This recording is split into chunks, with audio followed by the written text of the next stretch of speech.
No, I get it. Wait, I get this. I'm with it, actually. I don't catch you live often. Yo. But if you had to pick a favorite and least favorite thing about the new Pokemon game, what would they be? First off, hey, welcome in. I'm glad you're. First off, glad you're a huge fan. That's awesome. And welcome in to streams again. Probably been a bit, so I'm glad that you keep me in mind. The favorite thing that I have to say about the new Pokemon game is, I'm gonna give you a tie. Well, I'm not gonna leave it. I'll give you a 1 and a 2. Number 1, I love the battling. It's fun. It's actually just dumb fun. It's great. I think they did it really well, and it's fantastic. My close second is I love how they brought back similar catching from PLA. The overworld catching is fun. That's my second. I'll say my third as well. My third, genuinely, is the story. I'm not gonna spoil the story for you guys. Don't worry. But the story is like, it starts slow. It's a slog to begin with, and you're like, ugh, whatever.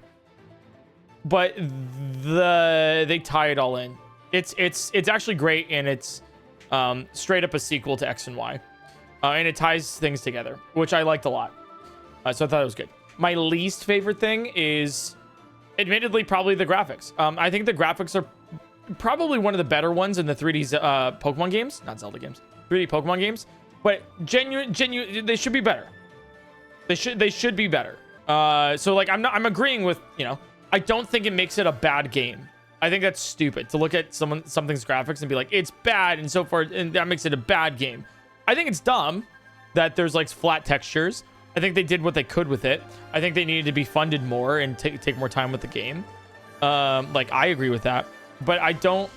So that's something I definitely needs improved. My close second, because I give 3 for my favorites. My close second for ZA is voice acting. Get a voice actor for not. It doesn't have to be the whole game. We'll take it, like the bare minimum's the whole game. Sorry, the bare minimum's like have voice actor. Okay. I think I like the bare minimum's that at least get it for the cinematic cutscenes. You can have dialogue options like you normally do, but the cinematics, yeah, like Zelda, right? Just do that. That's it. That's all you need. You basically have it all animated anyways. Just have a voice actor for it. That's it.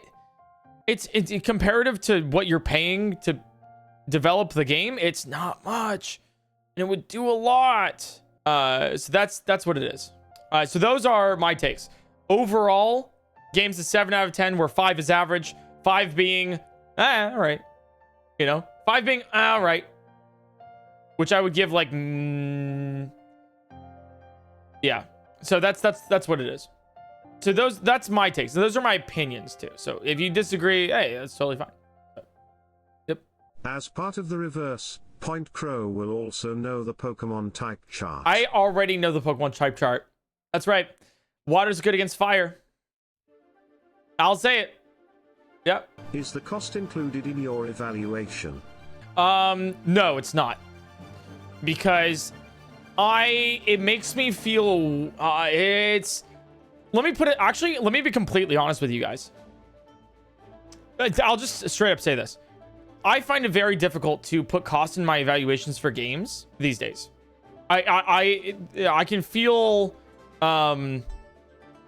as my income has grown through streaming, as my expenses have also grown, and numbers generally have been getting bigger. For example, oh my god, I only gained 20,000 subs on YouTube this month. What? Oh no, this video is a 10 out of 10. It only got 500,000 views. Right?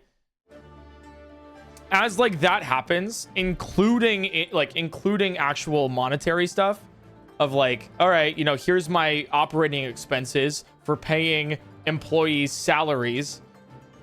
Like, throwing $20 at Silksong is like a penny, right? Like, true, because also I'll make it back instantly the first time I stream it. So it's very difficult now for me to, it's something that I'm trying to work with a little bit of like, okay, like how do I not disillusion myself from a $70 game?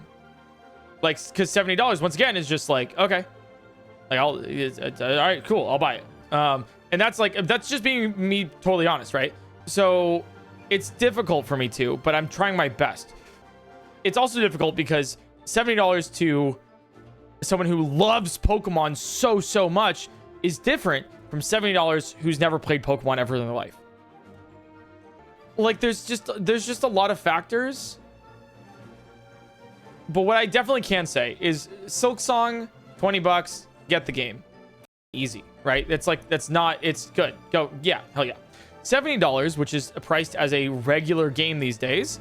And I've already talked about it so often that I think maybe I'm in the minority here, but I think charging $70 for games is fair.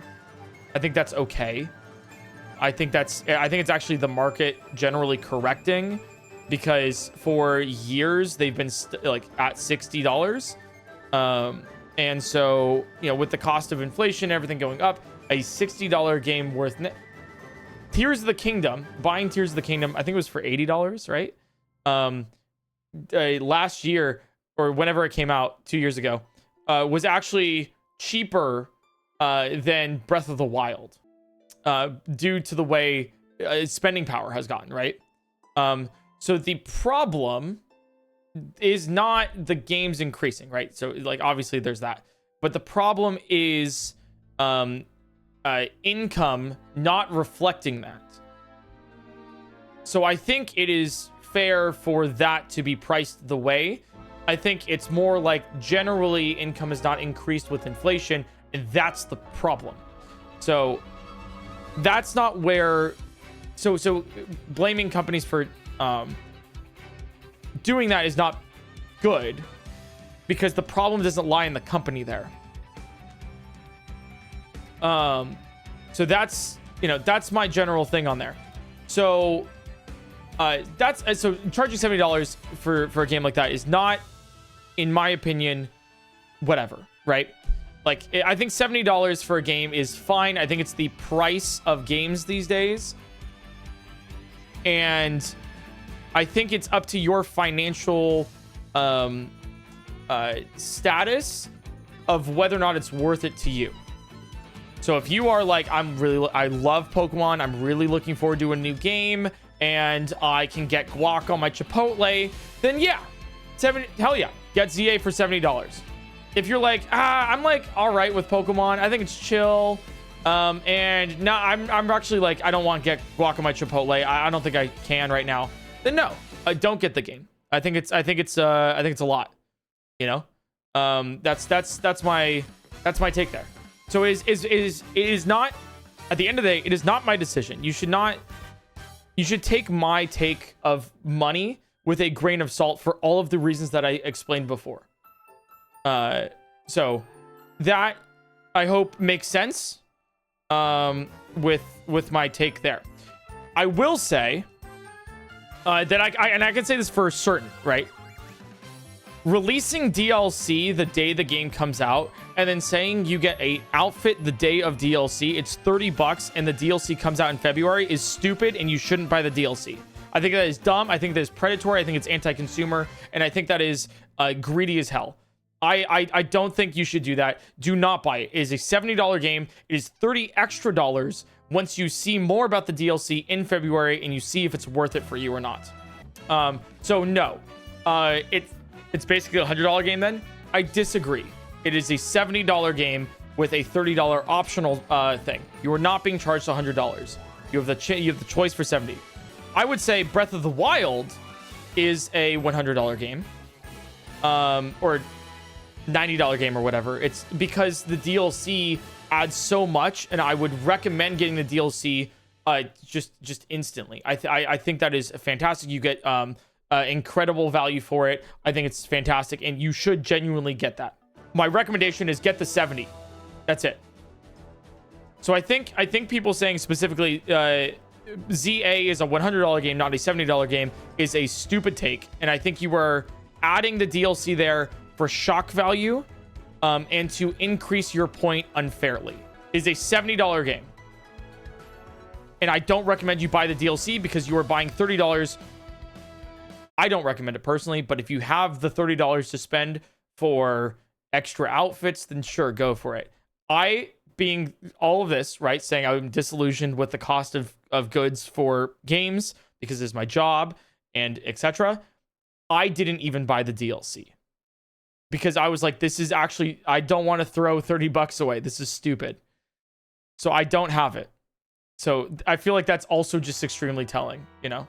So that is my take. Sorry, this is a rant, right? But that is my take on the cost of games, and then also the cost of, affecting ZA in my, the cost of ZA in my thing. I hope that makes sense. You can disagree with my take. That is totally okay. It's a conversation that we're having. But that is currently there. I recognize that my take is flawed as well. So I'm doing my best to make sure that I cover that too. Alpha Gaming, thanks for the gift subs. Who will be voiced by Chris Pratt. He's so cool. Az will be talking a lot. Please look forward to a performance by the very talented Chris Sam. Estimates from development cost indicate that ZA will break even at 200,000 units sold. Does include money generated by other sources like merchant TCG. Yeah, which I think even if they don't break even with game costs, they'll make the money back. Obviously with DLC, merch, etc. Don't get me wrong. I recognize that we need to have better Pokemon games. That's something that I'm disappointed with Pokemon as well, because I think this could have been better. I think ZA could have been better. It's frustrating to have such a fun mechanic and also a good story, and the game's just good. Not great, just all right. Fun. Which is what matters. But I also recognize that we are being, they won't put the effort into it because they don't have to. So I think we can encourage that from happening, that to happen. But also I think the game is overhated. Also keep in mind this is a Switch 1 game with the Switch 2 upgrade patch. Not a straight 2 game. True. Also, have you tried online rank yet? No, I haven't actually. I never tried online rank, but I heard it was really fun. I watched Wolfie's video on it, which I think it's cool. I think it's a cool replace DLC. For single player stuff. Yeah. Thanks again for taking the question seriously. Yeah. I saw you put that TTS in as I was talking about the DLC stuff, so hence why I started talking about the DLC as well. Including the price of the DLC that, yeah. in the full game price also kind of adds to the issue of people thinking that DLC is required to have a full experience, which is hella not true. Yeah. And if it is, then the game is not that great. Yeah, I can recognize, I don't think Pokemon ZA is worth $100 as a game. No. So, $70. Keep it there. I'm biased because I just made 98k in one night in Legends ZA. I can finally buy cute outfits. Oh, hell yeah. I am in fact playing Legends ZA as a dress-up game. Dude. So I think it's worth the money. The character customization in Legends ZA is better than any other Pokemon game. And the character design is so good, man. This is a devil it's so good. Response. Hooper is on the DLC cover. So knowing Hooper lore, this will be a completely different story and location. So wait until February to get it if you do, and only if you can afford it. Yeah, because there's void stuff and everything, and they talk about it in the description. So that'll be interesting. I'll probably end up buying the DLC in the future, depending on that, but we'll see. I don't know. And I'll let you guys know if it's good.